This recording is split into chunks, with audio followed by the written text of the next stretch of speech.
नमस्ते everyone, a very good evening to all of you. मैं वैद्य रंजीत नारंग प्राणाभिसर गुरुकुल के माध्यम से आप सभी का यहाँ पे स्वागत करता हूँ, हार्दिक अभिनंदन करता हूँ। साथियों, प्राणाभिसर गुरुकुल एक प्रयासरत है एक उद्देश्य के साथ कि हम समाज में प्राणाभिसर वैद्य के रूप में न केवल अपनी चिकित्सा सेवाएं दे पाए बल्कि आयुर्वेद के इस ज्ञान को जनमानस तक पहुंचा पाए। आज हम सभी के लिए एक बहुत बड़ा सौभाग्य का पल है जब ऐसे लीजेंडरी वैद्य, आदरणीय वैद्य डॉक्टर मिलिंद पाटिल सर हमारे साथ हैं। सर का परिचय आप लोगों से कराना चाहूंगा। आदरणीय सर फार्मास्यूटिकल सेक्शंस और फिजिशियंस के रूप में, एकेडमिशियन के रूप में एक जाना पहचाना नाम है। ना केवल जाना पहचाना नाम बल्कि आज अगर हम देखें तो प्रैक्टिशनर के रूप में सर का नाम बड़े सम्मान के साथ, बड़े आदर के साथ लिया जाता है। सर का एल्यूमिनाई एजुकेशन पोद्दार कॉलेज से होने के साथ ही सर ने अध्ययन अध्यापन का कार्य भी इसी महाविद्यालय में प्रारंभ किया था। इसके बाद सर ने जब फार्मा मेडिको मार्केटिंग और फार्मा सेक्शंस में कदम रखा, सर के बहुत सारे ऐसे कंट्रीब्यूशन हैं जो आज फार्मा कंपनीज में बहुत सम्मान के साथ स्वीकार की जाती हैं और याद की जाती हैं। ना केवल ये, बल्कि आज सर मेडिकल डिपार्टमेंट के हेड के रूप में बहुत ही लीडिंग कंपनी, जिसको कि हम बहुत सभी लोग जानते हैं, चरक फार्मास्यूटिकल्स में आदरणीय sir department of medical head के रूप में कार्यरत हैं। गुरुवर वैद्य मिलिंद पाटिल सर का फिर से स्वागत करते हैं। सर नमस्ते, हम आपका पुनः इस प्लेटफॉर्म पे स्वागत करते हैं। Thank you Ranjeet for that kind introduction. आज हम धन्वंतरी जी को प्रणाम करते हुए और आप सब श्रोतागण को प्रणाम करते हुए मैं इस विषय का आरंभ करना चाहता हूं, बायोकेमिस्ट्री अनरेवल्स आयुर्वेद। यह विषय बराबर एक साल पहले 29 जनवरी 23 साल में मैंने प्रथम बार थाना के निमा मीटिंग में इस लेक्चर पर बात की थी, जहां मैं वैद्य गणों के सामने बायोकेमिस्ट्री अनरेवल्स आयुर्वेद इस विषय पर बात कर रहा हूं। तो धन्वंतरी जी को प्रणाम करते हुए यह विषय हम लेते हैं। इस विषय का महत्व इसलिए बड़ा है कि इस ढंग से यदि हम आयुर्वेद सीखेंगे तो प्राणाभिसर वैद्य बन जाएंगे। यह खात्री लेक्चर के अंत तक आपको मिल जाएगी, ऐसे मैं समझ सकता हूँ। सो आपका ध्यानाकर्षण करते हुए हम आरंभ करते हैं इस लेक्चर को। जैसे मेरी आदत है वैसे मंगलाचरण के समय मैं वैद्य वासुदेव व्यास जी को प्रणाम करता हूँ, क्योंकि उनकी द्वादश सहस्त्री चरक संहिता कंठस्थ थी। वो उस संहिता का अर्थ जानते थे, उस अर्थ के ऊपर कुछ अपना अपना विचार करते थे और काफी चिकित्सा कुशल थे। तो ऐसे गुरुजी मुझे प्राप्त हुए, यह मैं मेरा सौभाग्य समझता हूँ। तो इनको मैं द बेंचमार्क प्राणाभिसर वैद्य मानता हूँ। अच्छे अध्यापक थे, अच्छे ह्यूमन बीइंग थे, इन्होंने ही मुझे आयुर्वेद पढ़ाया है और उनको प्रणाम करते हुए हम विषय आगे लेके जाते हैं। क्या पढ़ा मैंने गुरुजी से? उन्होंने मुझे चरक संहिता पढ़ाई, सुश्रुत संहिता पढ़ाई, अष्टांग संग्रह, अष्टांग हृदय पढ़ाया, तर्क संग्रह पढ़ाया, पदार्थ विज्ञान पढ़ाया। और यह पढ़ते पढ़ते पढ़ते ग्रंथ को समझना, उसका विस्तार करना, उसका पढ़े हुए विषयों के ऊपर विचार करना, और इस प्रकार से विचार करते करते करते आज हम बायोकेमिस्ट्री और चरक संहिता, बायोकेमिस्ट्री, सुश्रुत संहिता, अष्टांग संग्रह, अष्टांग हृदय यहाँ तक पहुंच गए हैं। वही है चरक संहिता, जिसपे लिखा है अंगार शल्यो भाषा विरुद्ध। अग्रद्रव्यों में अंगार के ऊपर तपाया गया हुआ, कुक किया हुआ पक्षी विरुद्ध है, इस प्रकार का 1, 2, 3 शब्दों में वर्णन किया गया है। चरक संहिता का काल होगा 3-4 हजार साल पहले का। तब की ये पंक्ति है। आप सोचेंगे कि इस पंक्ति से मैं क्यों आरंभ कर रहा हूं। आप यदि इस बारबेक्यू मीट के ऊपर कृष्ण वर्ण के दाग देखेंगे तो उनसे एक प्रकार का सुगंध आता है और लोगों को चाह उत्पन्न होती है कि हम बारबेक्यू का सेवन करें। बट देन चरकाचार्य जी स्वयं कहते हैं कि इस प्रकार का आहार सेवन करना स्वास्थ्य के लिए हितकर नहीं है। ध्यान से देखिए, बायो वो मांस का टुकड़ा, केमिस्ट्री नीचे से जलाई हुई आग, और इसका दोनों का संयोग होने के बाद जो बनता है वह विरुद्ध है। इस प्रकार चरकाचार्य जी का आदेश है। ये तो चरकाचार्य ने कह दिया। आधुनिक विज्ञान के सहारे हम सब लोग पढ़ते हैं कि ग्रंथ में जो लिखा है वो आप्तों के कारण एकदम सत्य है। ऋषि जी ने लिखा, अंगार शल्यो भाषा विरुद्ध। आधुनिक साइंटिस्ट ने, वैज्ञानिकों ने बीज स्टडी किया और 2014 में एक न्यूज आई न्यूज़पेपर में जो कह रहा था, barbecued meat more dangerous than alcohol, cigarettes, it can cause cancer. जब ये न्यूज हमने पढ़ी तो हमें लगा कि ये क्या बात कर रहे हैं, और फिर अंगारशल्य भाषा विरुद्ध की याद आ गई। तो आधुनिकों ने जो आयुर्वेद को समझना शुरू किया है वो काफी वर्षों से शुरू है, और इन दिनों खास करके कोरोना के पश्चात आयुर्वेद का एक एक शब्द सही साबित हो रहा है। जस्ट इमेजिन, अंगारशल्यो भाषा विरुद्ध चरक संहिता, फिर ऋषियों ने देखा, आधुनिकों ने जांचा और सिद्ध किया कि barbecued meat is dangerous than alcohol, it is dangerous than cigarettes, it can cause cancer. ये तो 2014 का है। फिर 2020 में उन्होंने वो सब्सटेंस आइडेंटिफाई किया जो कैंसरस हो सकता है, पॉलीसाइक्लिक अरोमेटिक हाइड्रोकार्बन्स, जो जला हुआ भाग है मांस का, उसके ऊपर जो बनता है, उसके कंजम्पशन से रिस्क ऑफ कैंसर बढ़ता है। इस प्रकार का अत्यंत लेटेस्ट, शायद ये 2020 का 2020 का आर्टिकल है, critical reviews in food science and nutrition. इस प्रकार के जर्नल में, इस प्रकार के बुक में, formation and mitigation of PH in barbecued meat, इस प्रकार का विज्ञान प्रकाशित हुआ है। जब हम ये पढ़ते हैं तब हमें अंगारशल्य भाषा विरुद्ध इस प्रकार का स्मरण होता है, और हमें निश्चित बल मिलता है कि आयुर्वेद में जो भी लिखा हुआ है वो अत्यंत सही है, सत्य है, और आधुनिकों के शास्त्रों के अनुसार भी पूरा आयुर्वेद सही है। इस प्रकार हम समझ लेंगे। आपको आश्चर्य होगा कि 2015 से लेकर 2023 तक, 2023 का हम नहीं कहेंगे क्योंकि वो वैक्सीन बनाने वाले के लिए नोबेल प्राइज गया है, लेकिन 2015 तिक्तकरस मलेरिया दूर करता है, 2015 का नोबेल प्राइज। 2016 लंघन से स्वास्थ्य के लाभ मिलते हैं, उसका मोड ऑफ मैकेनिज्म क्या है, इस ढूंढने वाले साइंटिस्ट को नोबेल प्राइज मिला। 2017 ब्राह्मे मुहूर्ते उत्तिष्ठेत स्वस्थो रक्षार्थम आयुषः, इस वचन का मोड ऑफ मैकेनिज्म क्या हो सकता है। इस प्रकार हम आगे आगे जाते हुए 2022 2023 को जितने भी नोबेल प्राइज मिले हैं वो आयुर्वेद के एक या दो सिद्धांतों को सिद्ध करने के लिए दिए गए हैं, ऐसा मैं समझता हूँ। श्लोक देखिए, हारित संहिता का है, परिश्रममिताहारो भुगतो अश्विनी सुतौ ताव अनादृत्य नैवाहम वैद्यमन्यम क्षमाश्रय। हारित संहिता का श्लोक है। दो मित्र होते हैं, एक बड़ा स्वस्थ रहता है और दूसरा काफी अस्वस्थ रहता है। तो यह बीमार मित्र अपने स्वस्थ व्यक्ति को, स्वस्थ मित्र को पूछता है, ये अरे भाई तुम किस डॉक्टर के पास जाते हो, इतने स्वस्थ रहते हो, मैं तो रोज बीमार पड़ते ही रहता हूँ।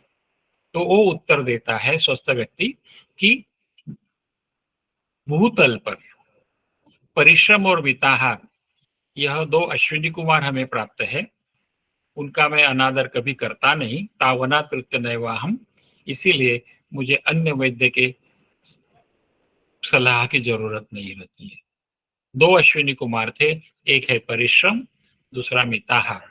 परिश्रम को हम सर्जन कह सकते हैं कि जैसे हम व्यायाम करते हैं, जैसे हम फिजिकल एक्सरसाइज करते हैं, वैसे रोज एंजियोप्लास्टी होती रहती है।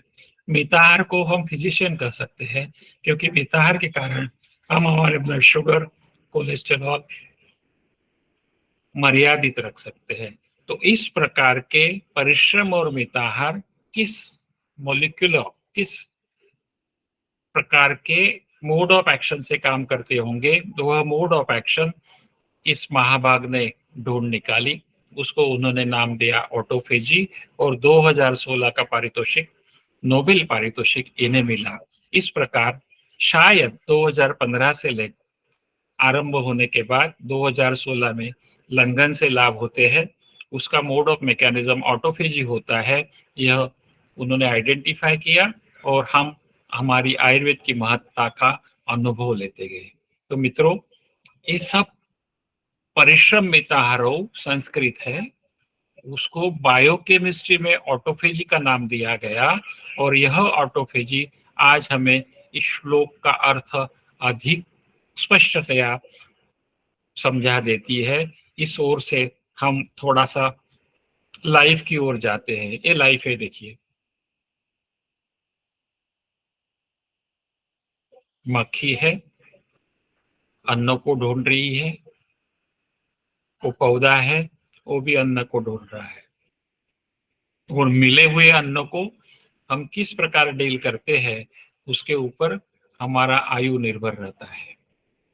तो यह हमारा जीवन है, जन्म से लेकर मृत्यु तक हम अन्न का सेवन करते हैं, और उस अन्न का सेवन करने के पश्चात प्राणाः प्राणभूताम अन्नम, हमारे प्राणियों का प्राण वास्तव में अन्न है, उसको हम किस प्रकार डील करते हैं, उसके ऊपर हमारा स्वास्थ्य या अस्वास्थ्य निर्भर रहता है। चरक संहिता, चरकस्तु चिकित्सिते हम कहते हैं। मित्रों, ध्यान देकर पढ़िए, यह विविधाशित पीतीय अध्याय का वाक्य है, काफी बड़ा लंबा वाक्य है। बट देन यदि आप यह वाक्य आज हृदयंगम कर लेते हैं, तो धीरे धीरे धीरे धीरे धीरे आप प्राणाभिसर वैद्य बनने के रास्ते पर चल पड़ते हैं। वाक्य में पढ़ता हूं, इसका अर्थ भी हम देखेंगे, और यह किस प्रकार हमारे रोजाना के निदान पंचक में, चिकित्सा में किस प्रकार लाभ में आ सकता है, यह थोड़ा मैं आपके सामने स्पष्ट रखूंगा, ताकि लेक्चर के अंत तक all of you will be sure कि ये बायोकेमिस्ट्री का है। मैं पढ़ता हूं, आप लोगों ने भी पढ़ा है। विविधम अशितम शीतम लीढ़म खादितम जंतोरहितम अंतरग्नि संदुक्षित बलेन यथा स्वेन उष्मणा सम्यक विपच्यमानम कालवत् अनवस्थित सर्वधातुपाकम अनुपहत सर्वधातुष्ण मारुत स्रोतः केवलम शरीरम उपचय बल वर्ण सुखायुषा योजयति शरीर धातुन ऊर्जयति च धातवो ही धात्वाहारा प्रकृति मनोवर्तन्ते। इस प्रकार की पंक्तियां हैं। हम एक एक पंक्ति देखेंगे और थोड़ा सा समझने का प्रयत्न करेंगे कि हम किस प्रकार ये समझा सकते हैं। देखिए, पहला भाग, विविधम अशितम पीतम लीढ़म खादितम। आहार भिन्न भिन्न प्रकार का होता है। यहाँ हम आयुर्वेद के अनुसार अशित, पीत, लीढ़, खादित आहार को, जो जंतोर हित में बेनिफिशियल फॉर द बॉडी है, गंदा नहीं है, विरुद्ध नहीं है, बल्कि हेल्दी है, जंतुर हित में, वह अंतरग्नि जब संदुक्षित होती है, पुनः एक बार, वह बेनिफिशियल अन्न अंतरग्नि जब संदुक्षित होती है, सारी धात्वग्नियां दीप्त होती है यथा स्वेन उष्मणा, और ठीक ढंग से वो अन्न पचन होता है, सम्यक विपच्यमानम। देखिए ना, मुख से जाता है, गुदा से बाहर है, एकदम सम्यक विपच्यमानम, इस प्रकार की परिस्थिति है। तो और यह सतत चलते रहता है। कालवत अनवस्थित सर्वधातु पाकम, यहाँ मैं आपका ध्यानाकर्षण करूंगा सर्वधातु पाकम शब्द से। सर्वधातु पाकम मेटाबॉलिज्म। जब हम बायोकेमिस्ट्री की पुस्तक पढ़ते हैं तो हम मेटाबॉलिज्म के बहुत चैप्टर्स पढ़ते हैं, carbohydrate metabolism, protein metabolism, fat metabolism, etcetera etcetera. वह सर्वधातु पाक शब्द उस मेटाबॉलिज्म की ओर इंगित करता है और इस प्रकार हमें संस्कृत लाइन समझा लेनी है। तो जिसका शरीर सर्वधातुष्म मारुत स्रोतः अनुपहत इस प्रकार है, हेल्दी नॉर्मल बॉडी में, तो यह व्यक्ति इस प्रकार का अन्न वृद्धि के लिए, उपचय के लिए, बल वर्ण सुख के लिए, लाइफ के लिए और शरीर धातु में ऊर्जा प्राप्त करने के लिए केवलम शरीरम उपचय बल वर्ण सुखायुषा योजयति शरीर धातुन ऊर्जयति च। So growth, development, longevity, energy, ये सब बेनिफिशियल अन्न से मिलते हैं, प्रोवाइडेड हमारी अंतरग्नि अच्छी हो, धात्वग्नि अच्छी हो और वह व्यक्ति स्वस्थ हो। तो इस प्रकार का 4-5 लाइन में, पंक्तियों में वर्णन किया है। ध्यान से देखिए। विविधम अशितम पीतम लीढ़म खादितम जंतोरहितम अंतरग्नि संदुक्षित बलेन यथा स्वेन उष्मणा सम्यक विपच्यमानम कालवत् अनवस्थित सर्वधातुपाकम अनुपहत सर्वधातुष्म मारुतस्त्रयः श्रुतः केवलम शरीरम उपचय बल वर्ण सुखायुषा योजयति शरीर धातुन ऊर्जयति च। धातुओं ही धात्वाहारा प्रकृतिम अनुवर्तन्ते। इस प्रकार पूर्व का धातु अगले धातु का आहार बनते हुए स्वास्थ्य को बनाए रखते हैं। मित्रों, आगे आने वाले 15 मिनट तक आपकी ये पंक्तियां हृदयंगम होनी चाहिए। यह काय चिकित्सा का मूल सिद्धांत है। यदि आप अग्नि का विचार करेंगे, अग्नि का स्वास्थ्य, अग्नि अच्छी तरह से मेंटेन करेंगे और अच्छी बेनिफिशियल हेल्दी हितकर आहार का सेवन करेंगे, तो आप उस अन्न को ठीक ठीक धातुपाक होगा जो आपके जीवन भर चालू रहेगा। एंड देन वृद्धि, डेवलपमेंट, एनर्जी, लॉन्जेविटी, इस प्रकार का अनुभव आप करते रहेंगे और फिर रस रक्त मांस मेद अस्थि मज्जा शुक्र, ये उत्तम क्वालिटी के प्रकृति अनुवर्तनते, इस प्रकार का अनुभव आप लेते रहेंगे। यह सारा विविधम अशितम पीतम लीढ़म खादितम से लेकर शरीर धातु ऊर्जयति तक का व्यापार एक एक सेल में होता है, शरीर के एक एक कोशाणु में होता है। इसे हम कहते हैं metabolic map. It shows hypothetical cell, एक सेल है, घड़ी भर के लिए हम इस सेल से टिश्यू बनते हैं, टिश्यू से सिस्टम्स बनती है, सिस्टम से ऑर्गन्स और टिश्यू से ऑर्गन्स बनते हैं, फिर सिस्टम बनती है, ऑर्गेनिज्म बनता है। इस प्रकार का मेटाबॉलिज्म का कारखाना समझ सकते हैं। तो this picture is showing hypothetical cell in which the whole metabolism would gather many different sectorial metabolisms. वहाँ प्रोटीन्स है, फैट्स है, स्टेरॉइड्स है, फैट्स है, सैकेराइड्स है, विटामिन्स है, मिनरल्स है, ये सारे अपने सेल में अंतरग्नि संदुक्षित बलेन यथास्वेन उष्मणा, वृद्धि के लिए, उपचय के लिए, बल के लिए, ऊर्जा के लिए तैयार होते रहते हैं। तो यह सेल में जो भी व्यापार हो रहे हैं, जिनको हम मेटाबॉलिज्म कहते हैं, वह अग्नि के कारण होते हैं।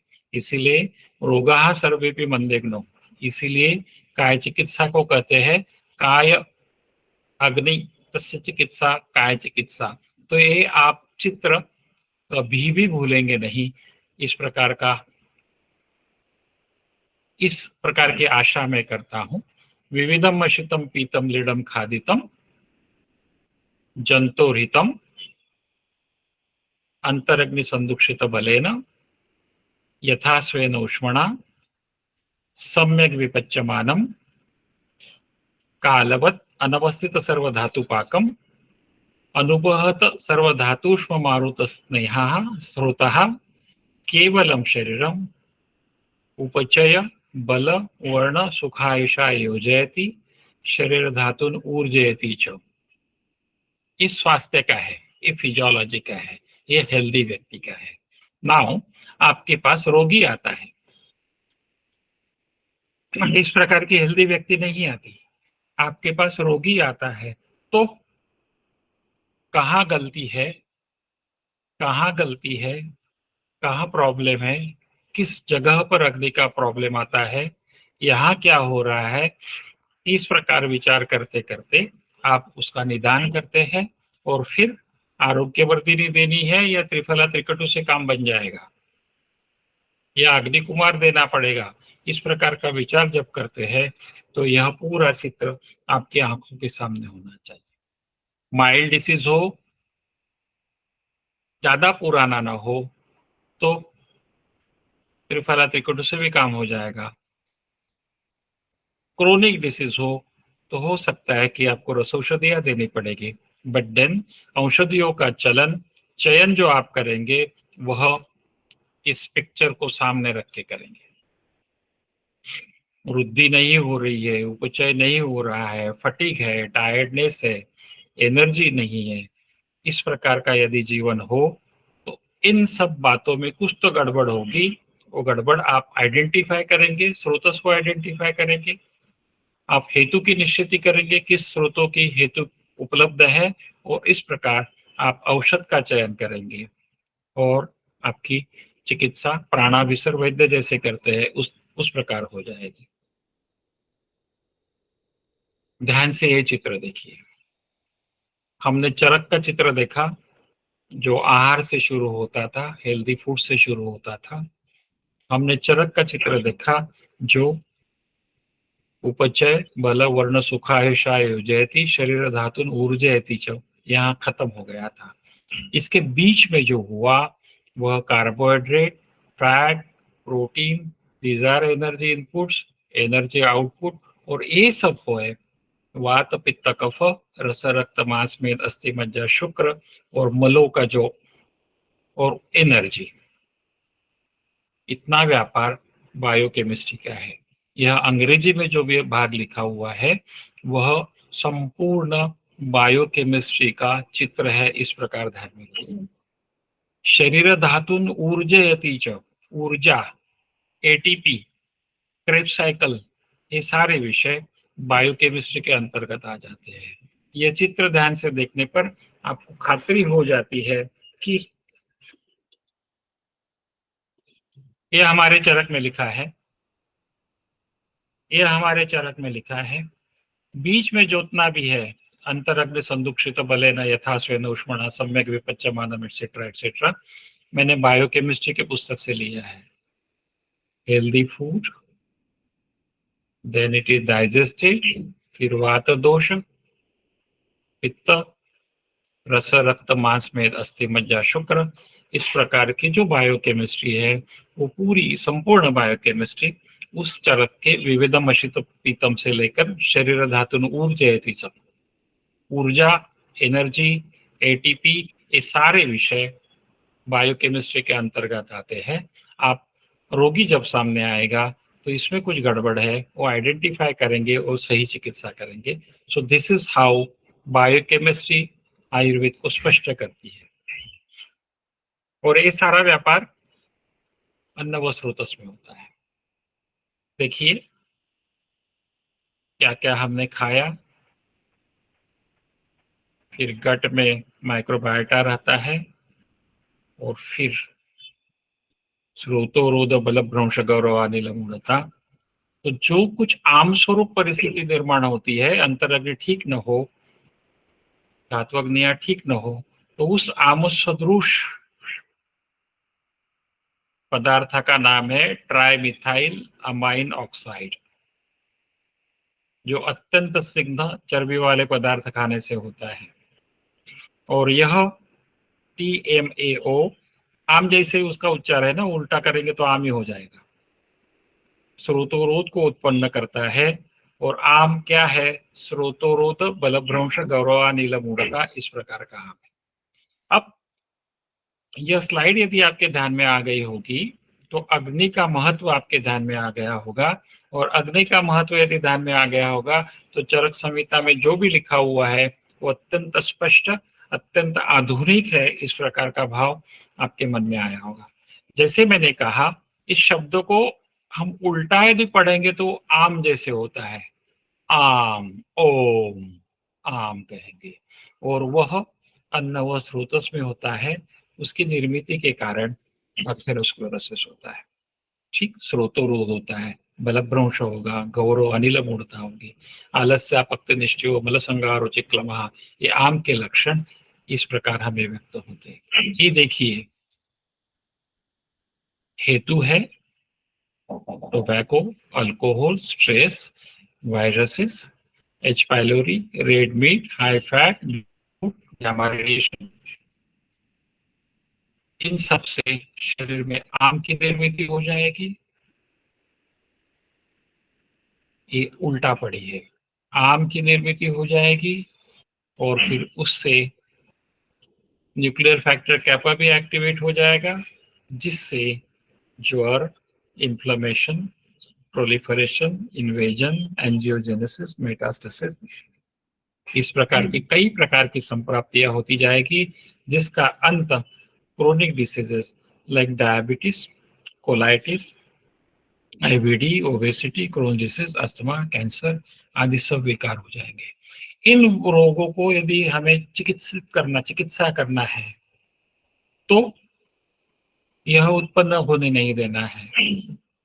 इसको यदि उत्पन्न नहीं होने देना है तो इसको हमें रोकना होगा, और इसको यदि हमें रोकना होगा तो अग्नि के ऊपर कार्य करना होगा। इस प्रकार का समझ, इस प्रकार का ज्ञान हमें केवल विविधमशितम से शरीर धातु ऊर्जेतिक का हो जाता है, जो बायोकेमिस्ट्री से हमें ज्ञात होता है कि इस प्रकार होता है। अब देखिए ना, ये आम महास्रोतोस में हुआ, फिर आम के लक्षण होते हैं, दीर्घ काल तक चलते रहेंगे तो काफी क्रोनिक बीमारियां होती जाएंगी। सर्व रोग प्रशमनी, आरोग्यवर्धिनी, दीपनी, पाचनी, स्रोतोरोध विभूषणी, ठीक है। उस आरोग्यवर्धिनी या आयुर्वेदिक मेडिसिन इस न्यूक्लियर फैक्टर कैपा पे काम करेंगे। एंटीऑक्सीडेंट होगा, एंटी इंफ्लेमेटरी एक्शन होगी, एंटी थ्रोम्बोटिक होगी, प्रोफ्राइबिनोलाइटिक होगी, एंटी एथेरोस्क्लेरोटिक होगी, बहुनात्र के मुक्तेन सर्व रोगेषु शस्यते, इस प्रकार की आरोग्यवर्धिनी सब रोगों में प्रशस्त है, इसीलिए उसको आरोग्यवर्धिनी कहते हैं। यह आरोग्यवर्धिनी का कार्मुकत्व है, वह इस प्रकार बायोकेमिस्ट्री के नॉलेज से हमें आज अवगत होता है। ठीक है, तो इस ढंग से हमें आयुर्वेद सीखना है। तो हम अन्न का ठीक ढंग से उपयोग करेंगे।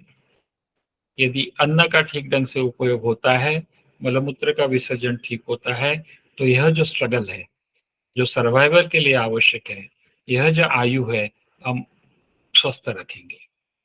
देखिए, लाइफ, पुस्तकों के टाइटल है मित्रों, ये लाइफ है, मक्खी, प्लांट लाइफ है। यह लाइफ माइटोकॉन्ड्रिया के कारण चलता है, और माइटोकॉन्ड्रिया की थोड़ी सी भी जानकारी यदि आप रखते होंगे तो माइटोकॉन्ड्रिया में एनर्जी उत्पन्न होती है, शरीर धातुन ऊर्जयति च, तो वह लाइफ माइटोकॉन्ड्रिया के कारण है। और the epic story of mitochondria, आगे की स्लाइड देखेंगे, mitochondria and the future of medicine, the key to understanding disease, chronic illness, aging and life itself, अग्नि,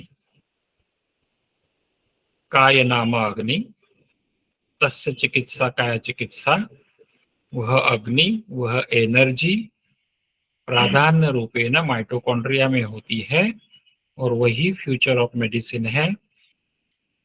यदि हमें रोग समझने हैं, यदि हमें क्रोनिक इलनेस समझना है, यदि हमें जरा समझनी है, यदि हमें लाइव समझना है।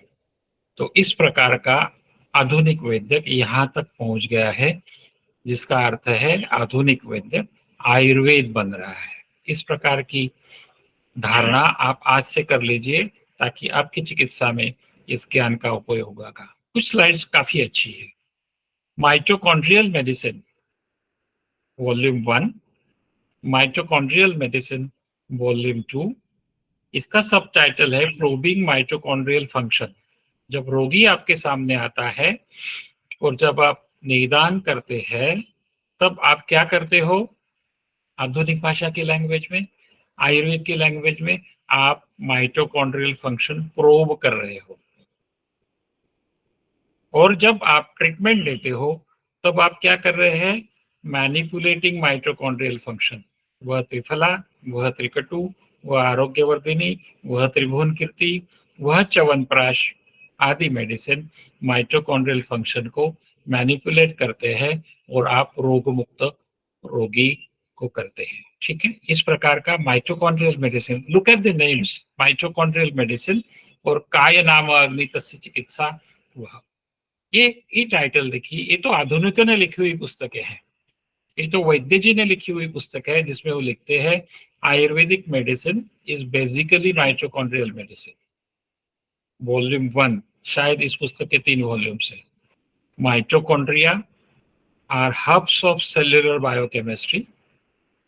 Mitochondria are hubs of kaya vyapar, अग्नि व्यापार। इस प्रकार से आप इसको संस्कृत, हिंदी, मराठी में समझ सकते हैं।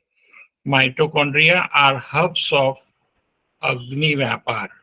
और वही Ayurvedic medicine is basically mitochondrial medicine. इस प्रकार के 3 वॉल्यूम, शायद 3 वॉल्यूम्स है। विविधम शीतम पीतम से लेकर माइटोकॉन्ड्रियल मेडिसिन तक हम आ गए, और बीच में जो रास्ता था अंगारशल्यो भाषा विरुद्ध, इस प्रकार का यह मार्गक्रमण करते हुए हमने विषय समझ लिया है कि बायोकेमिस्ट्री आयुर्वेद के प्रिंसिपल्स को स्पष्ट करता है। हमें कुएं के नीचे बैठ के रहना नहीं चाहिए, क्योंकि वहां से दिखने वाला अनादि अनंत शाश्वत अपरंपार आयुर्वेद इतना ही दिखेगा। तो he who sits at the bottom of the well to contemplate the sky will find it very small. इस कुएं से बाहर आना पड़ेगा ताकि वास्तविक अनादि अनंत अपरंपार आयुर्वेद का बोध हमें होगा। उसके लिए अध्ययन करना पड़ेगा। शास्त्रम ज्योति ही प्रकाशार्थम, दर्शनम बुद्धिरात्मनः, विषक्ताभ्याम सुयुक्ताभ्याम चिकित्सन्ना परद्धति। इतने स्लाइड से इतना सब सुन लेने के बाद हमें ज्ञात हो जाता है कि ये सही में आधुनिक शास्त्र, आधुनिक विज्ञान आयुर्वेद के प्राचीन सिद्धांतों को सही ढंग से हमें सिखा रहे हैं। सही ढंग से हमारे पास देखिए ना, लवण के अतियोग से क्या क्या होता है। चरक सूत्र 26-42 का सूत्र। और यह जो लिखा हुआ है, the risk of progression of gastric cancer varies and is related to host and pathogen factors, high salt intake, the consumption of pickled foods and diets low in antioxidants are dietary cofactors. ठीक है, तो विविध प्रकार के रोगों के लिए लवण का अतियोग बताया गया है। और आधुनिक वैद्यक 2023 फरवरी, माने 1 साल पहले का आर्टिकल है, जिसमें बताया गया है कि अति लवण के सेवन से ये विकार उत्पन्न होते हैं। सो ये एंशिएंट इंसाइट है, 3-4 हजार साल पहले लिखी हुई। ये मॉडर्न डिस्कवरी है जो 2023 में हमें प्राप्त हो रही है, और वो प्रूव कर रही है कि संस्कृत में जो भी कुछ लिखा है वह सत्य है। इस प्रकार का अध्ययन आपको करना चाहिए। देखिए ना, हरित संहिता का सादा श्लोक है, सिंपल श्लोक है, जिसका अर्थ हम सही ढंग से जानते हैं कि परिश्रम और मिताहार से हमें स्वास्थ्य के लाभ मिलते हैं। उसका मोड ऑफ मैकेनिज्म जिसने ढूंढ के निकाला, उसने उसको नाम दिया हॉर्मेसिस और ऑटोफेजी। सुबह मॉर्निंग वॉक के लिए जाइए, तो आप आपके शरीर को, आपके बायोलॉजी को, आपके लाइफ को माइल्ड स्ट्रेस देते हो, जिससे ऑटोफेजी बढ़ती है, जिसके लिए 2016 में नोबेल प्राइज मिला, जिससे एक स्टेट उत्पन्न होती है जो स्ट्रेस का रेजिस्टेंस करती है और सेल को सर्वाइवल के लिए मदद करती है। और इस प्रकार लंघने न क्षयम नीते दोषे संदुक्षिते अनले, इस प्रकार का उपयोग आप केवल उस माइल्ड स्ट्रेस जो सुबह आप वॉक करते हैं उससे उत्पन्न होता है।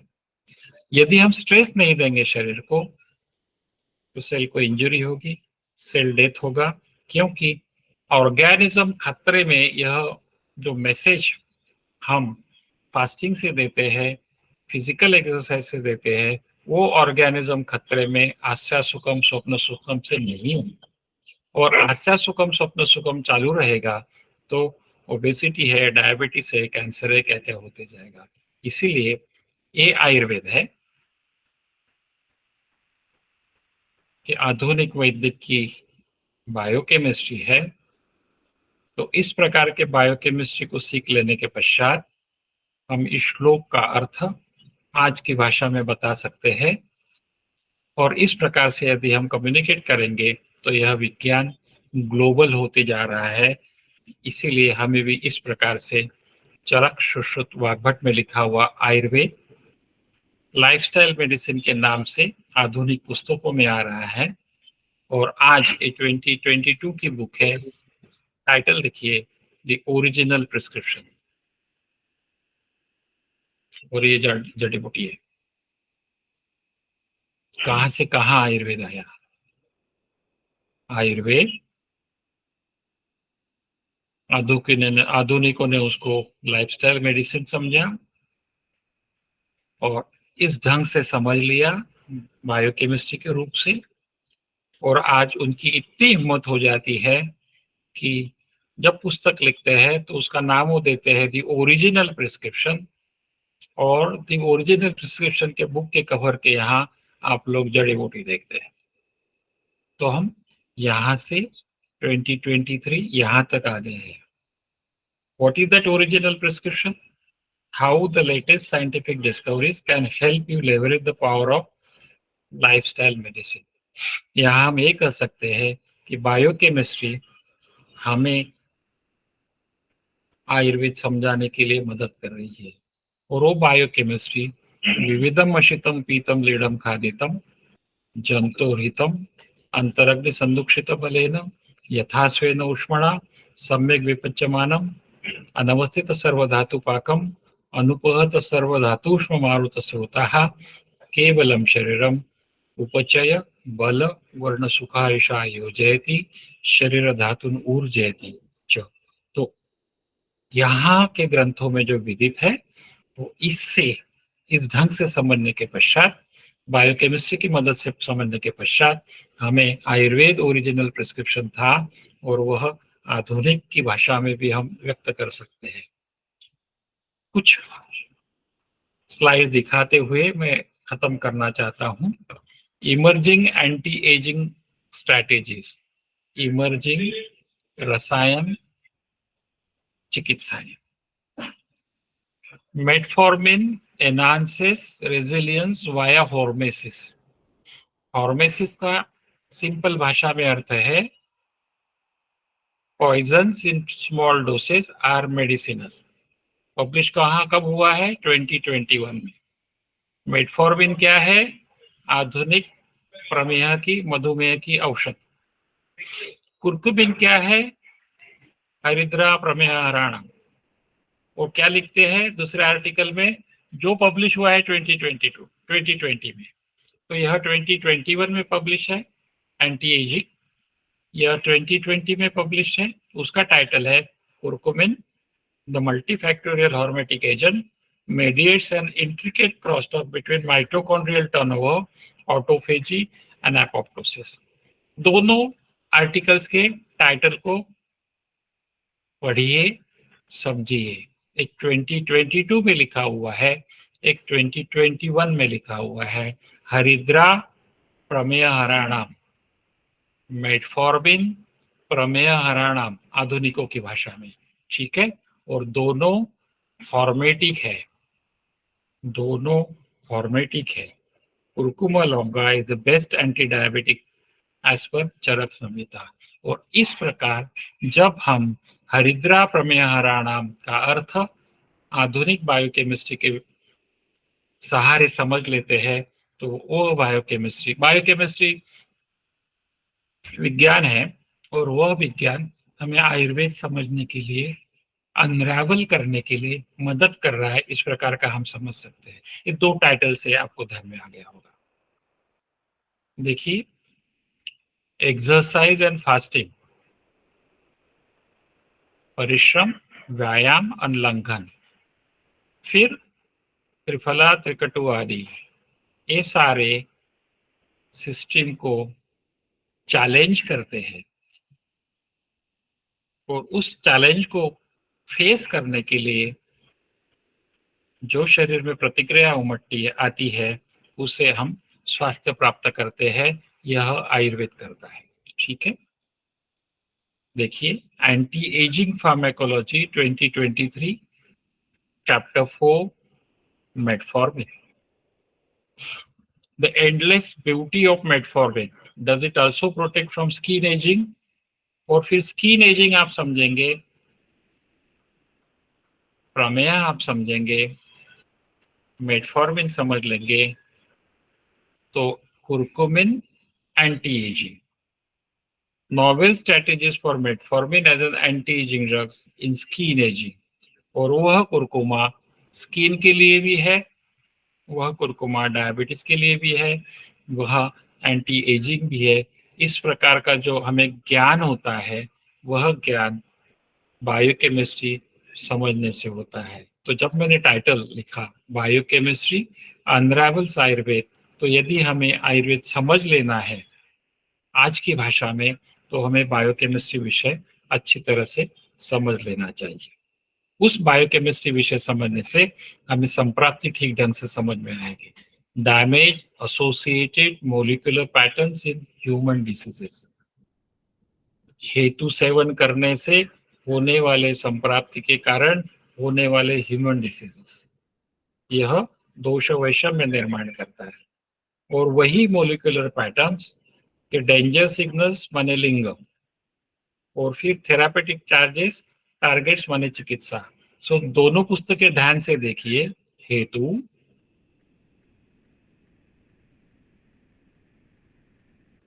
लिंग और औषध। तो सूत्रम शाश्वतम पुण्यम बहुधेयम पितामह, पितामह ने जो जाना था वही आधुनिक के भाषा में इस प्रकार आज व्यक्त हो रहा है। Damage associated molecular patterns in human diseases, हेतु से संप्राप्ति और फिर रोगोत्पत्ति, और उसको ठीक करने के लिए हमें हेतु जान लेने चाहिए। जैसे हेतु जान लेंगे वैसे थेरापेटिक टारगेट्स भी ध्यान में आ जाएंगे और हम प्रिस्क्राइब करेंगे, और फिर आयुर्वेद की हम शुद्ध चिकित्सा करेंगे। तो मित्रों, हमें यहाँ नहीं बैठना है, क्योंकि he who sits at the bottom of the well to contemplate the sky will find it very small. यहाँ से हमें बाहर आना है ताकि हम उस विशाल अपरंपार आयुर्वेद को प्राप्त कर सके। और वो करने का तरीका भी सुश्रुताचार्य ने बताया है। सतत अध्ययन करेंगे, चर्चा में भाग लेंगे, अन्य तंत्रों का भी अवलोकन करेंगे। दिस इज वेयर हमें बायोकेमिस्ट्री पढ़नी चाहिए, इस प्रकार सुश्रुत कर रहे हैं। उन आचार्यों की सेवा करेंगे तो हम हमारी बुद्धि और मेधा को बढ़ाएंगे। तो इस प्रकार यदि करेंगे तो ये महत्व का शब्द सुश्रुताचार्य ने दिया हुआ है, परतंत्रावलोकन। और वह परतंत्रावलोकन बायोकेमिस्ट्री को ठीक ढंग से समझ लेना है, ताकि हम कुएं से बाहर आकर अनादि अनंत शाश्वत इस प्रकार के आयुर्वेद को समझ लेंगे, अंडरस्टैंड करेंगे और अपने चिकित्सा व्यवसाय में अच्छी तरह से काम करेंगे। और इस प्रकार आयुर्वेद का अवतरण हो रहा है, renaissance in Ayurveda. After decades of neglect, the ancient Indian healing and cure system is poised to take its place in the healthcare mainstream. वह बायोकेमिस्ट्री के अध्ययन से हम जल्दी करेंगे। इस विषय के साथ मैं मेरा व्याख्यान समाप्त करता हूँ। शुभास्ते पंतानः। Thank you for kind attention. आपको कुछ प्रश्न होंगे तो आप अभी पूछ सकते हैं, या तो व्हाट्सएप के मार्ग से हम टच में रहेंगे, ताकि आपके प्रश्न यदि थोड़े समय के बाद में आए तो हम इस प्रकार के प्रश्नों का उत्तर देने के लिए तैयार हैं। Thank you friends.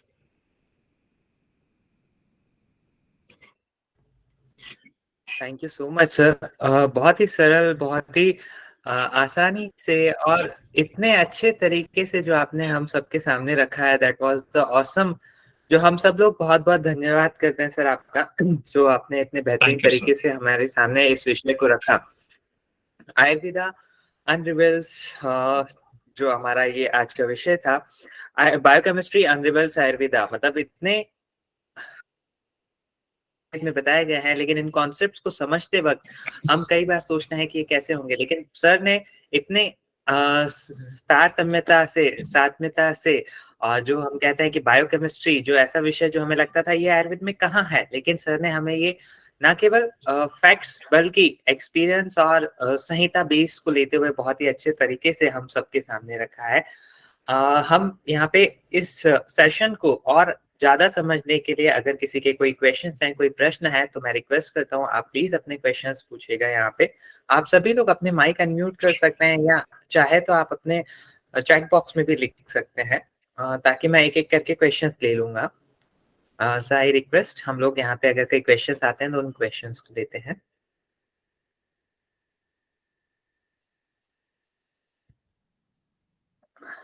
यस, किसी के कोई क्वेश्चंस हैं क्या? अभी आप अपना माइक अनम्यूट कर सकते हैं।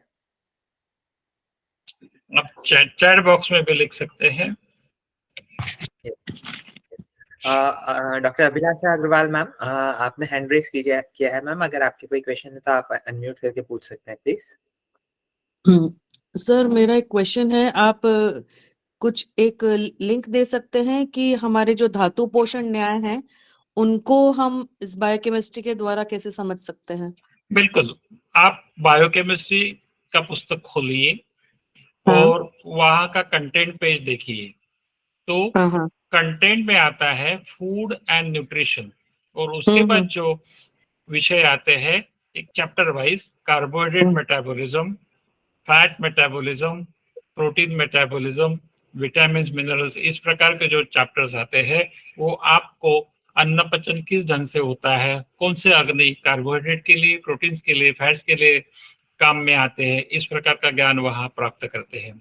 सब पार्टिसिपेंट्स को मैं एक रिक्वेस्ट करना चाहूंगा कि आज या कल या इस सप्ताह में एक छोटी बायोकेमिस्ट्री की पुस्तक खरीद लीजिएगा। ठीक, वह बायोकेमिस्ट्री की पुस्तक पढ़ते पढ़ते आपके आंखों के सामने से, दिमाग के सामने से विविधम मशितम पीतम गायब नहीं होने देंगे। शरीर धातुन ऊर्जयति च, ऊर्जा, शरीर धातुओं को ऊर्जा देता है, यह विषय क्रेब्स साइकिल नाम के अत्यंत क्लिष्ट विषय बायोकेमिस्ट्री में वर्णित है। तो इस प्रकार यदि आप आज से, अभी से, इस क्षण से अध्ययन करना शुरू करेंगे तो आपको ये धातु का पाचन, दोषों का पाचन, अन्न का पाचन कैसे, कहाँ, कब होता है, वह पूरा आयुर्वेद की तरह आप समझ में आ जाएगा। और परतंत्रावलोकन करना साक्षात सुश्रुताचार्य जी का कथन है, तो हमें तो करना ही चाहिए। ठीक, thank you sir. Thank you ma'am, thank you sir. Sir एक क्वेश्चन और व्हाट्सएप पे आया है कि सर ये बायोकेमिस्ट्री और इसको तो हम अभी समझे हैं, लेकिन प्रैक्टिकली किसी व्यक्ति में अगर हमें जानना हो कि उसकी अग्नि ठीक है या उसके धातु पाक क्रम सही से हो रहा है, तो इसको हम किसी बायोमार्कर या प्रैक्टिकली हम किस तरीके से समझें? बिल्कुल, जब हम किसी को ब्लड शुगर करा लो कहते हैं, जब हम किसी को लिवर फंक्शन टेस्ट करा लो कहते हैं, जब हम किसी को रीनल फंक्शन टेस्ट, तो ऑर्गन फंक्शन टेस्ट जो है वह जो आम है, किस इंद्रिय में, किस अवयव में संप्राप्ति कर रहा है, ये ध्यान में आता है। तो अनुपहत सर्वधातुष्म मारुत स्रोता का जो पंक्ति है, उस पंक्ति में अनुपहत सर्वधातुष्म मारुत स्रोता, यह हम liver function test, renal function test आदि जो ऑर्गन फंक्शन टेस्ट है उस प्रकार से समझ सकते हैं। अनुपहत, उपहत नहीं है, सर्वधातुष्म मारुत स्रोता। सो आपको बायोकेमिस्ट्री का पूरा जो रिपोर्ट है वहां से हमें वो मिल सकता है, क्योंकि कई बार माइल्ड व्याधियां इतनी व्यक्त नहीं होती कि हमें ध्यान में आ जाए, तो ये बायोकेमिकल परीक्षण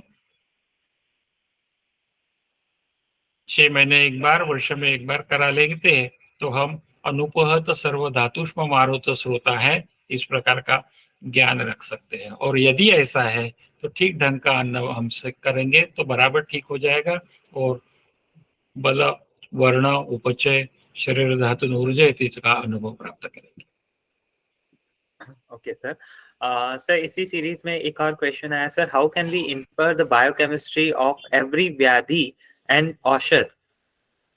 गुड, आप गूगल सर्च कर सकते हैं, सर्च वर्ड दीजिएगा biochemistry of diabetes, search word दीजिएगा biochemistry of infection disorders, search word दीजिएगा biochemistry of obesity, cancer, diarrhoea, dysentery, pneumonia etcetera etcetera, आपको वह जानकारी वहां मिल जाएगी।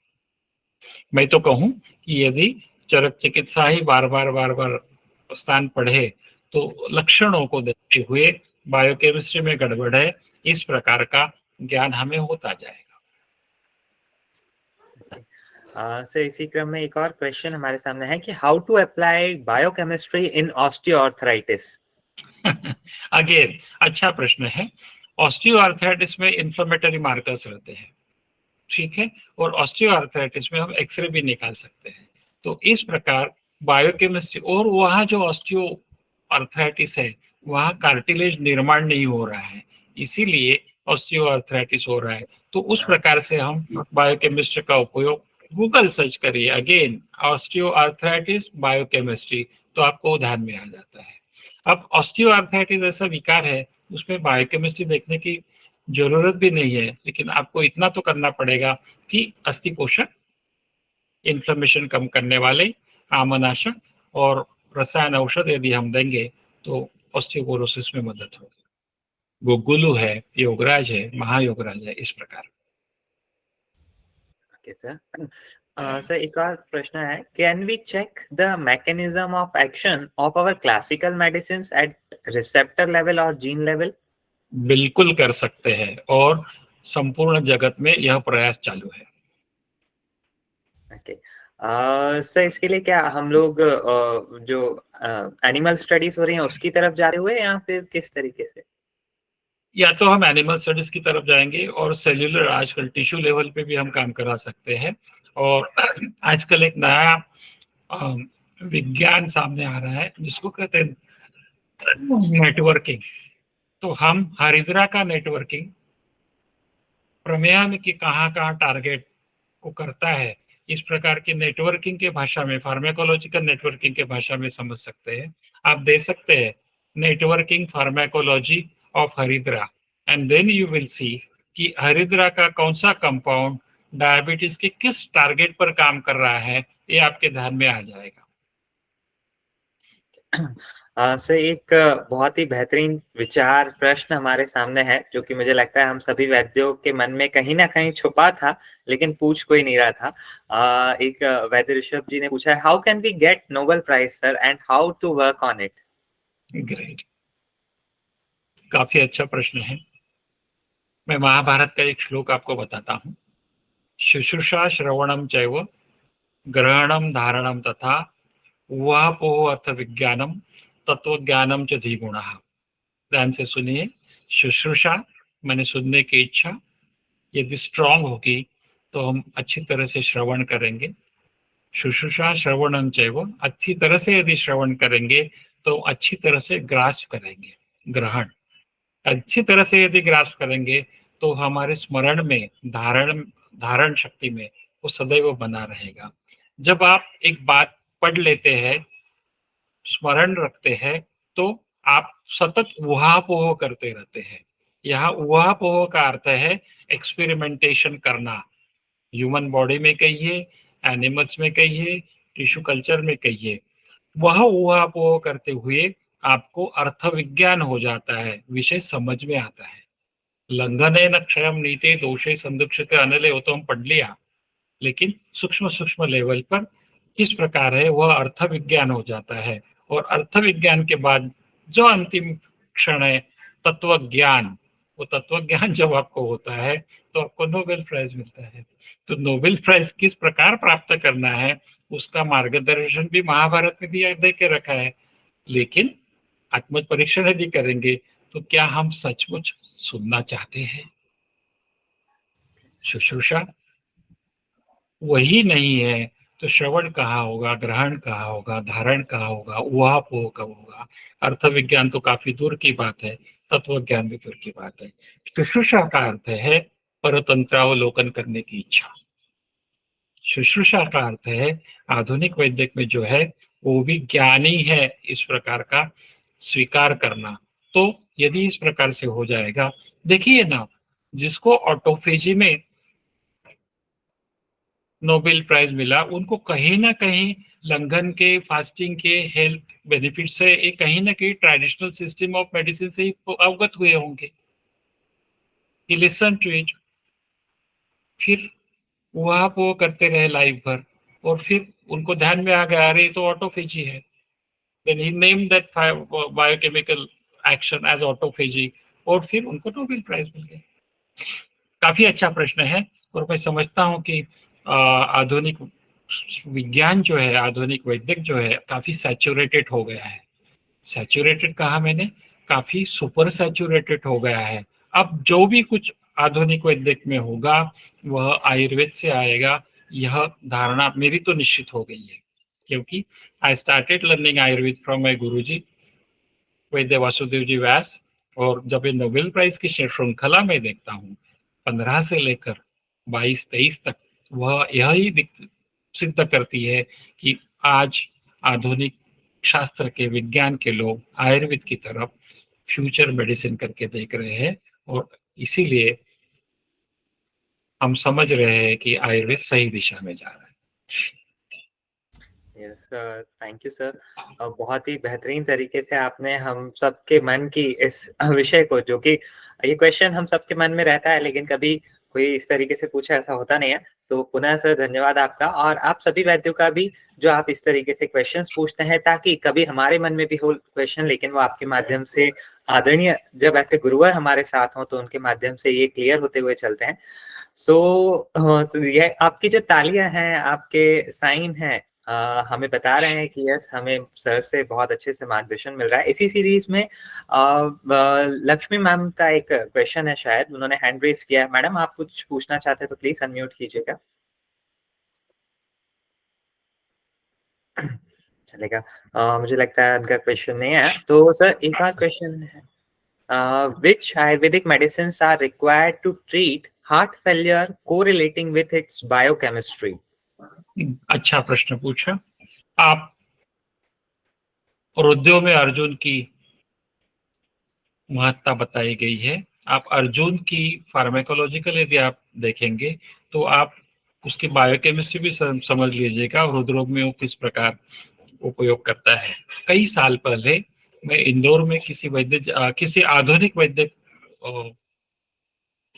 चिकित्सक के पास गया था। कार्डियोलॉजिस्ट थे, आधुनिक वैद्य के थे, और उनका बहुत बड़ा क्लिनिक था, और उन्होंने अर्जुन के ऊपर इतना अध्ययन किया है शायद ही किसी वैद्य ने किया होगा। तो इस प्रकार अर्जुन, फार्मेकोलॉजी और हार्ट की बायोकेमिस्ट्री और networking of Arjun, terminally arjuna, और कार्डियक डिसऑर्डर्स, कार्डियोवैस्कुलर डिसऑर्डर्स, इस प्रकार आप गूगल सर्च भी करेंगे तो आपको पता चल जाएगा कि वो नेटवर्किंग क्या है। नेटवर्किंग का मतलब है रस, वीर्य, विपाक, गुण, प्रभाव आदि उस रोगी के डिसीज के संप्राप्ति भंग कहाँ करते हैं, कहाँ टारगेट करते हैं, वो सब ध्यान में आता है। उसका नेटवर्क हमारे आंखों के सामने आ जाता है। उसको हम कहते हैं नेटवर्क फार्मेकोलॉजी, और वह बायोकेमिस्ट्री के सहारे ही हमें सीखने को मिलता है। आज लेक्चर के बाद ही आप गूगल कर सकते हैं Terminalia arjuna, network pharmacology, cardiovascular disease, so you'll get to know what is what. Thank you sir. Yes madam, आपने हैंड रेज किया है, आपके भी कोई क्वेश्चंस हैं तो प्लीज अनम्यूट करके आप पूछें। लेकिन Vasantha Lakshmi, yes ma'am please. Namaste, sir. Can I ask in English, sir? Yes no problem. हाँ बिल्कुल पूछ सकती है ma'am. Sir, actually, many in Madhuminha, the Vasti is the sthana. Right. In modern medicine and all will be thinking of liver and all. So if many drugs which are described in Charaka or Susruta are related to the Vasti only. If we go through the Vasti Suddhi or Vasti related treatments, we can break this continuation of means the pathology can be, pathophysiology can be broken if we think through the Vasti. This is my view of these things, sir. Good, I appreciate your view. लेकिन आप बस्ती माने kidney समझ रही है, bladder समझ रही है, No, sir, चिकित्सा समझ रही KUB. Totally, it is KUB. Where actually, why I am getting this means Okay, the okay. modern medical system also says if you Uh-huh. reduce sodium intake, if Right. you reduce the sodium intake, we are getting Right. down even diabetes. Yeah. So here Right. the sodium is uptaken by the kidney. It is Yeah. retained in the kidney, means retained in the blood. That's why even the diabetic means the sugar levels are also going up. So this is the बिल्कुल। kidney to be excreted, to kidney Right. to be Right. removed. It should not be uptaken by the kidney. So Okay. if that point is there with the modern medicine, that same thing was told in the Susruta and Charaka also. The Vasti is the culprit. So if we treat the KUB, take into the consideration of the KUB, not the islets of Langerhans and treating that or giving the humans and something like though the peripheral cellular receivers are not properly working, the diabetes mellitus 2, diabetic 2 type is coming. So when we go through this KUB, I think we can get some solution, sir. बिल्कुल आवश्यक हम कर सकते हैं इस प्रकार का विचार। आप you say that it is the dysfunction of KUB which will lead to insulin resistance and beta cells not giving more and more insulin. Yes, sir. ठीक है, I think we must think on these lines also. The another submission, sir, another submission of mine is many drugs which are generally, if we go through the research pattern or to FDA approval, they will tell the animal experimentation is must. Right. Yes. Okay. But after using, means after successful animal experimentation of 100 drugs, 100 new drugs, entities, drug entities, we may not be successful with the human entry of 1 or 2 also. Right. So there is something Then, called. Can I complete? Go ahead. So when the books are Charaka and Sushruta are telling the how many drugs which we are using in the regular food also, many are in the disease pattern also, they described in the dosage forms and all are working.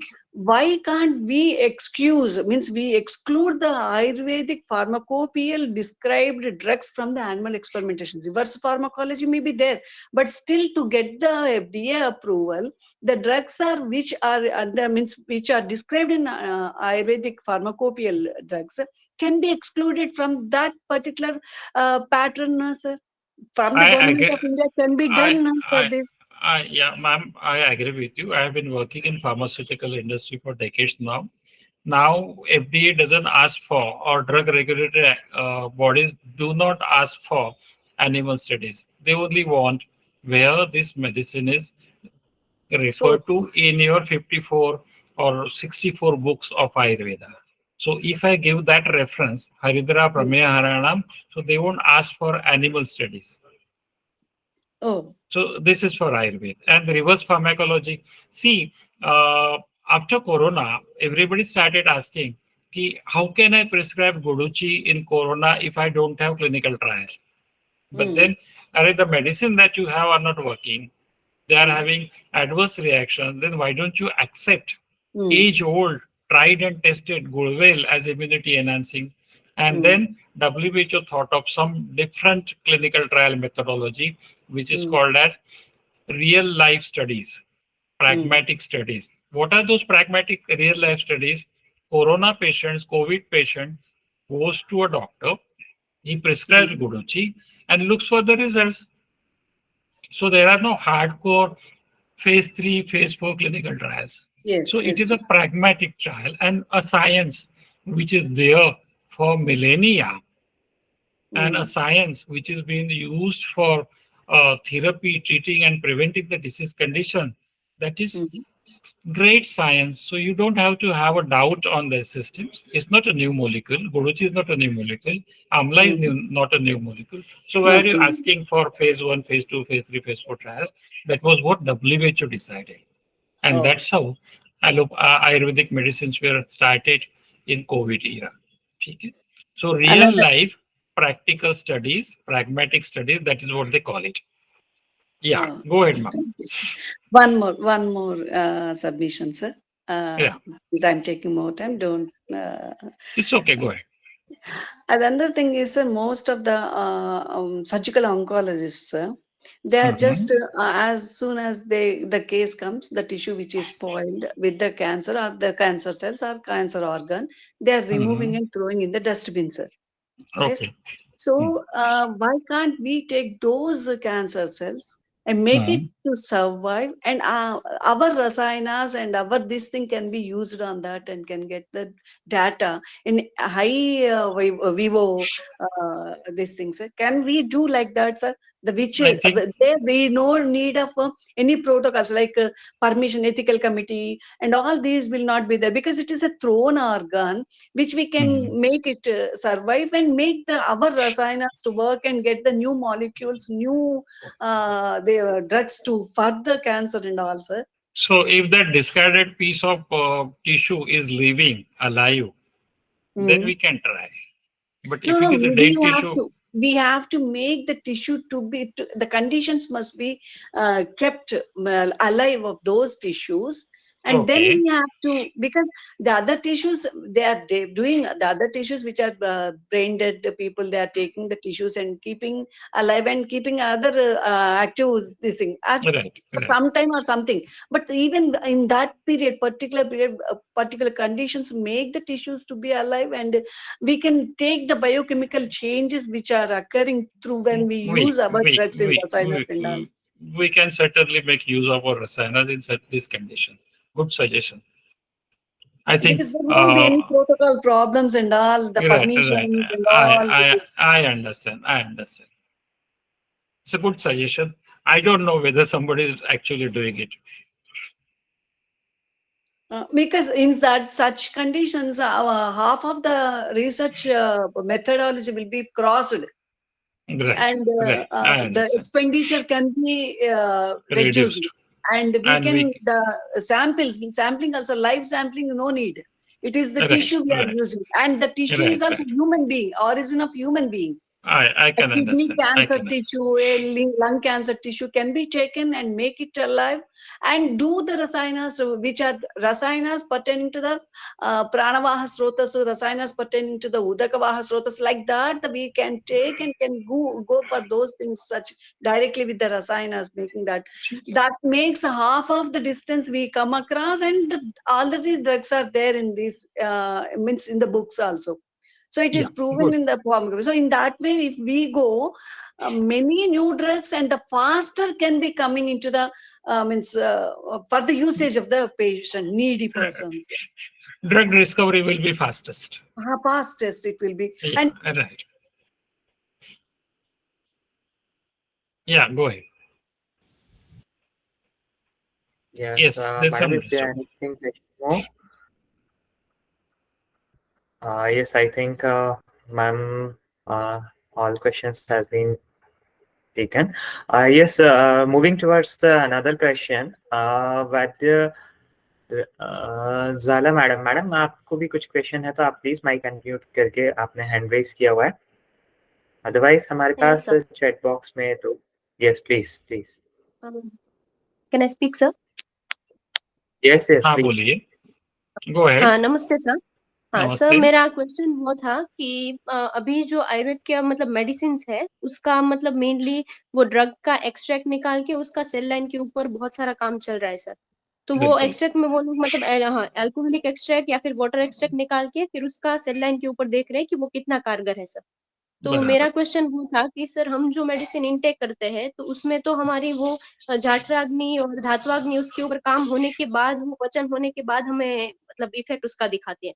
तो अगर हम वो बिल्कुल। Cell line के ऊपर जो काम कर रहे हैं वो कितना यूजफुल है, और अगर नहीं है तो हमें क्या डायरेक्शन में उसमें काम करना चाहिए एक तो एक्सट्रैक्ट में हम औषध का वीर्य लेते हैं और cell lines are also living elements, तो उस ढंग से यदि हम करेंगे तो that is the first kind of understanding कि हाँ काम करता है। उसके बाद तो हम मोड ऑफ मैकेनिज्म वहाँ आइडेंटिफाई करते हैं, उसके बाद तो हम ह्यूमन यूसेज के लिए उसका उपयोग कर सकते हैं। बट देन ह्यूमन यूसेज के लिए यह औषध आयुर्वेद में बताया गया है, उस सेल लाइन पर कैसे किस ढंग से काम करते हैं उसका थोड़ा सा तो ज्ञान हमें हो जाता है। Okay sir, okay, thank you sir. Yes thank you sir. Sir last 2 questions हमारे सामने ऐसा है कि सर कैंसर में कौन सी मेडिसिन यूज कर सकते हैं? क्या उत्तर दूं मैं इसका? ठीक है। सो आई रिक्वेस्ट रसौषधियों का तो उपयोग मेरे गुरुजी करते थे कैंसर में, बट देन कैंसर, देखिए कौन सा भी रोग हम जब चिकित्सा करते हैं तो साध्य है कि नहीं, इस प्रकार का विचार करने के पश्चात हम रसौषधि का विचार करेंगे तो काम होता है, ऐसे मुझे लगता है। लेकिन कैंसर न होने के लिए अग्नि का विचार करते हुए अग्नि व्यापार कभी भी न बिगड़ देना, और वो फिर वो आम सदृश TMAO जो है उसका यदि हम निर्माण नहीं होने देंगे तो कैंसर नहीं होगा। Cancer is best to be prevented than to be treated. Thank you sir. Sir एक और है कि सर अगर कोई व्यक्ति हरिद्रा से एलर्जिक है तो डायबिटीज में उसके हरिद्रा की जगह और क्या दे सकते हैं, ऐसा शायद पूछना चाहते हैं। मैंने तो सोचा था हरिद्रा एंटी एलर्जिक मेडिसिन है, फिर भी सूर्य प्रकाश की भी एलर्जी किसी किसी को होती है तो ठीक है, आम आमलिके का यूज करेंगे, कडोनिम का यूज करेंगे, काफी विजयसार का यूज करेंगे यदि उस प्रकार की एलर्जी है तो। वैसे एलर्जी के पेशेंट्स में मैं हरिद्रा बहुत यूज करता हूँ, खास करके हरिद्रा खंडल।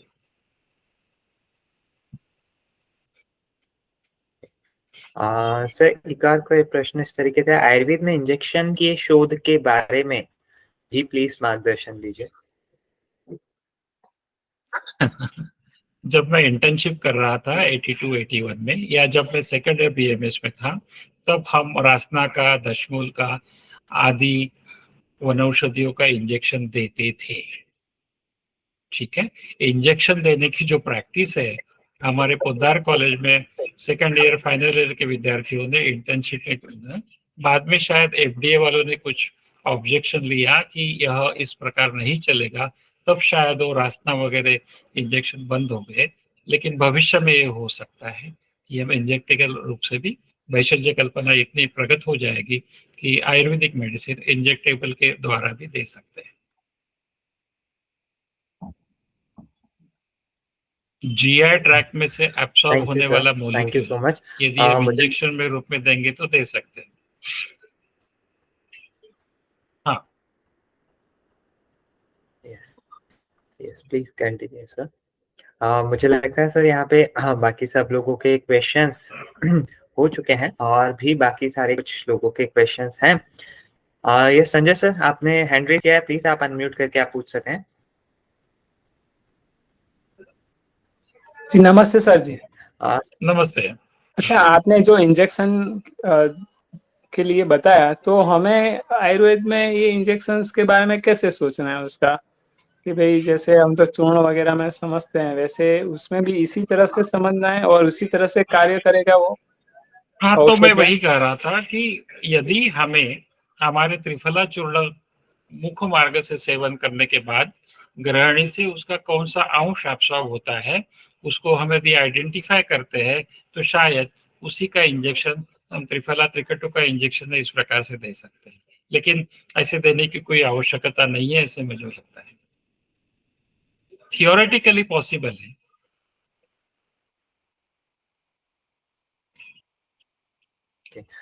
से एक और क्वेश्चन है क्योंकि सर, संप्राप्ति विघटन के बारे में। यस, सॉरी मैंने इंटरप्ट किया सर, प्लीज आप कंटिन्यू कीजिए, सॉरी मेरे। हाँ, क्योंकि जब मैं हाउसमैन रजिस्ट्रार था तब बृहदवाद चिंतामणि चाटन के रूप में जब हम देते थे तो शायद इंजेक्टेबल जैसी होता था, और उसका उपयोग हमने अनकॉन्शियस रोगियों में देखा है, रसौषधिया चाटन के द्वारा। हाँ, आप कुछ पूछ रहे थे। यस सर, जस्ट वही क्वेश्चन से ले रहा था। ये जो आपने बताया इंजेक्शंस के बारे में, इसी के साथ एक और है कि सर संप्राप्ति विघटन के बारे में प्लीज थोड़ा सा मार्गदर्शन दीजिए। संचयम च प्रकोपम च प्रसरम स्थान संश्रयम, इस प्रकार से जो चिकित्सा के स्थान बताए हैं वह यदि हम देखेंगे तो वहां एक प्री डिसीज नाम की कंसेप्ट आजकल आधुनिक वैद्यक में आ रही है। संचयम च प्रकोपम च प्रसरम के पहले की जो डिसीज कंडीशन है वो प्री डिसीज के नाम से, सो pre diabetic, pre obesity, pre asthma, pre cancer, इस प्रकार की प्री डिसीज की कंसेप्ट आधुनिक वैद्य में आ रही है। तो वहां हम, जब मैं भेषज रत्नावली खोलता हूं तो शुरुआत के जो कल्प रहते हैं वो प्री डिसीज, खास करके चूर्ण और काढ़े वगैरह, वो प्री डिसीज की कंडीशन में हम दे सकते हैं। और जैसे जैसे डिसीज आगे जाता है, व्यक्ति भेद तक जाता है, वैसे वैसे शायद अधिक वीर्योत्तम वाले औषध भेषज रत्नावली में आगे आते हैं, जिसमें रसौषधियों का भी उल्लेख होते जाता है। तो जब मैं चक्रदत्ता देखता हूँ, भेषज रत्नावली देखता हूँ, तो शारंगत संहिता देखता हूँ, तो उस प्रकार से संप्राप्ति भंग की करने के लिए क्रमशः संप्राप्ति भंग कैसे कम कर सकते हैं वो हम विचार कर सकते हैं। और फिर पूर्व रूप उपद्रव के लक्षण, वहां से हमारी संप्राप्ति कितनी नीचे प्रगत हुई है ये ध्यान में तो आता ही है, उस प्रकार से हम कल्प सिलेक्ट कर सकते हैं। तो कामला के लिए केवल त्रिफला कब देंगे और आरोग्यवर्धिनी कब देंगे, या तो फिर अन्य औषध कब देंगे, वो ध्यान में आ जाएगा।